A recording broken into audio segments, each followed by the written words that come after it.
it's your boy Unc No Punk. Unc No Punk with another short one just for you, fam. Well, this short one's gonna be about things I seen inside the military. You know, as a young blood. As a young blood coming there, 18 years old, expecting to get away from the streets and leave the streets alone and don't see the streets no more, right? But then get inside the military, it's like, damn, it's like things are,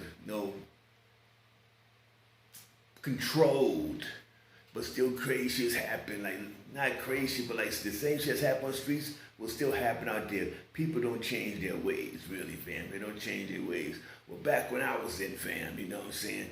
We had NCOs, called non-commissioned officers, drill sergeants and things like that, who was from Vietnam, from Vietnam. Seen dudes with strap metal and all that shit. There's some sergeants I know, I forget their names, but you can see the shit that they've been through in Vietnam. As young blood, they was 18, 19 years old, the same goddamn thing, right? They'll sit there and tell us stories or some shit like that, or what happened. Everybody was fascinated, fascinated. When we went here about Vietnam, like, damn, Vietnam, right? Because as a child, right, you challenge things. You wonder in your head, if I can do this or if I can do that. Like in the streets, you might say, having your head and 13-year-old kid, if I go to Spofford, can I hold my own? If I get 16, I get sent to C-74, can I hold my own? The same with the military. If it was a war, could I hold my own? You think that it's like being, you want to prove you're a man, right? But inside there, like I said, it was different. It was very different. These dudes from Vietnam, so they tell us stories about how Russians and shit was helping the Vietnamese. They'd be out nighttime patrol. You see little dudes about like 5'4" and shit. You see about 3-4 motherfuckers like 6'3" with them. So they told to help us getting, they told going inside tunnels and all this crazy stuff. They was like, wow, these dudes they done been through it, been through it. We had one first sergeant kept him a goddamn a half a gallon of Jim Beam on his desk. You're not supposed to drive like that, there. Ain't nobody mess with him. No colonels, no one mess with him. You know what I'm saying? I know he's the first sergeant in Charlie Company. I can't remember his name. It was a long time ago. But you know what I'm saying? But do catch flashbacks. It was something I think at a ceremony, dude hit the ground, was like, caught him, he went back to Vietnam. I was like, wow, wow, you know what I'm saying? So boom, I land in Germany, right? I land there, fresh new jack, coming in. Fresh out of boot camp, observing things, sitting around watching these dudes and shit, right? So I was always watching, go inside this room. It'd be about 10 of them walk in the room, like, well, this dude's going inside the room, he could hear him, right?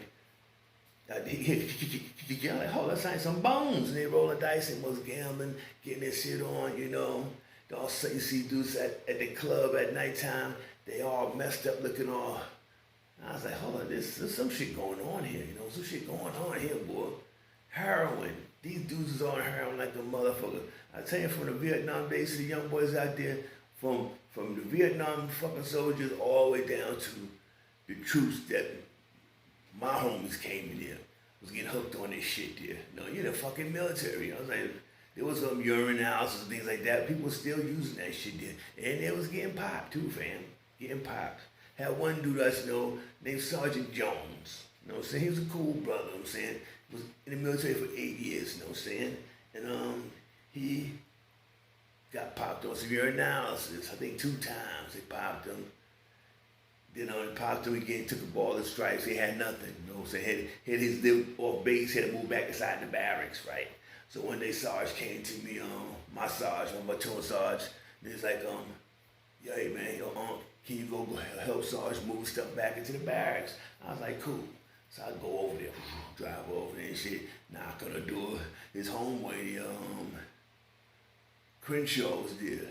Yeah, Crenshaw, a dude named Crenshaw was there. I like, man, where Sergeant Jones at? He jonesing right now.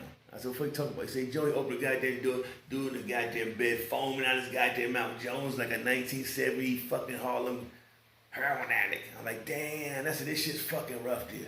So I left. Had to come back the next day. Come back the next day, I was like, yo, Sarge, get up.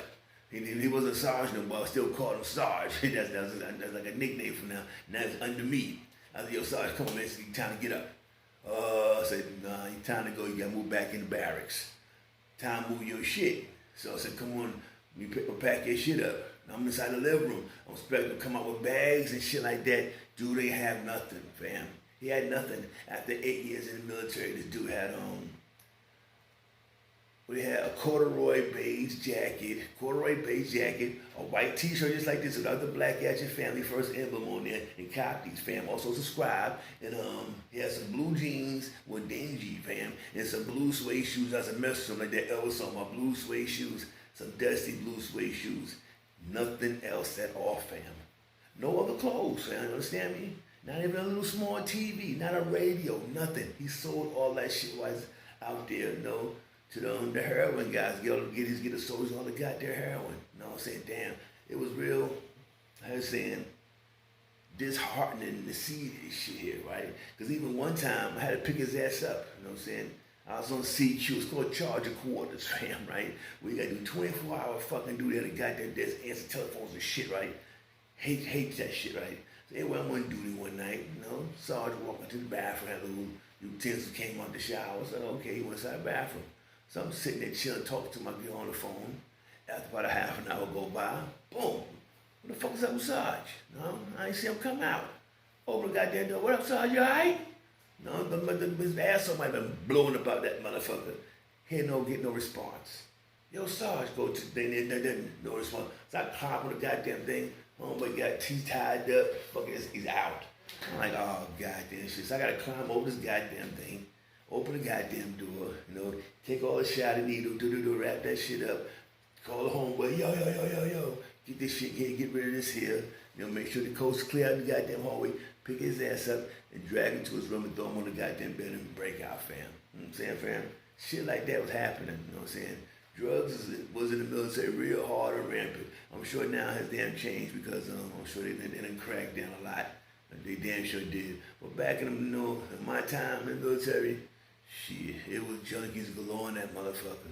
You know, your captains, it was like the goddamn block, really. You know what I'm saying? A lot of people was on shit. It wasn't no goddamn fucking heroin. They was on cane, hashish, what else? The microdots and the fucking on the Mickey Mouse LSD joints and shit like that. That shit ran rampant out there, fam. Well, anyway, that's my little short one about No Punk in the military as a young buck. A little story. I'm gonna bring you more, have lots more. A lot of shicey, crazy, stupid shit people was doing inside their fam. And I'm out. Peace.